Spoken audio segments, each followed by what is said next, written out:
Vous allez voir mes collègues qui vont arriver pour leur donner à manger. Bon là ils ont déjà compris que c'était l'heure. Hein. Donc ici on a une colonie de 24 manchots de Humboldt. C'est le nom de leur espèce. Il faut savoir qu'il y a 19 espèces de manchots. Hein. Là, bouffe.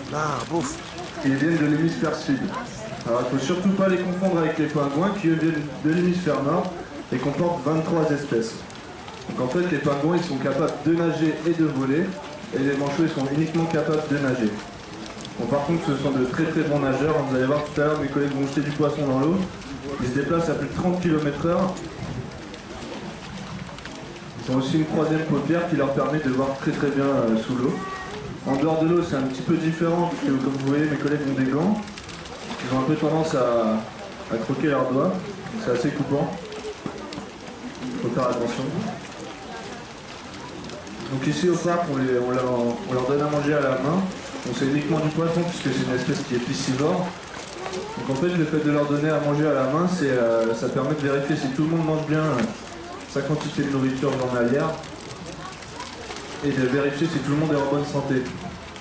Donc pour les reconnaître, on a une technique, c'est en regardant leur plafond, vous pouvez voir, il y a différentes taches noires qui sont réparties différemment sur les individus. En fait, ça correspond un peu à leur carte d'identité.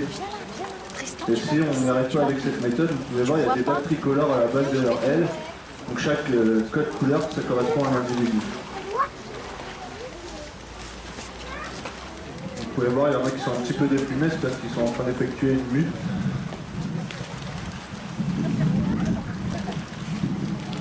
Donc le manchot, c'est une espèce qui est toujours en danger, mais pendant des années, on a récolté en fait leur guano, donc leur caca pour l'agriculture, puisque c'est très fertile. Sauf que pour se reproduire, le manchot a besoin de branches et de guano pour construire leur nid.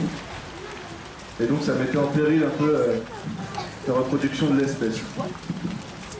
C'est une pratique qui est totalement interdite aujourd'hui. Vous pouvez voir Lisa là-bas au fond qui nourrit deux individus à part, ce sont les plus vieux de la colonie. Et donc ils restent un petit peu à l'écart du groupe. Ça permet de vérifier si eux aussi mangent bien. Vous pouvez voir ici au parc zoologique, il y a des cavités dans l'enclos. Ça permet aux couples de manchots, donc un couple de manchots ça reste fidèle toute la vie, hein, de s'installer et de s'occuper de leur bébé manchot tranquillement. Bon, c'est pas encore la saison.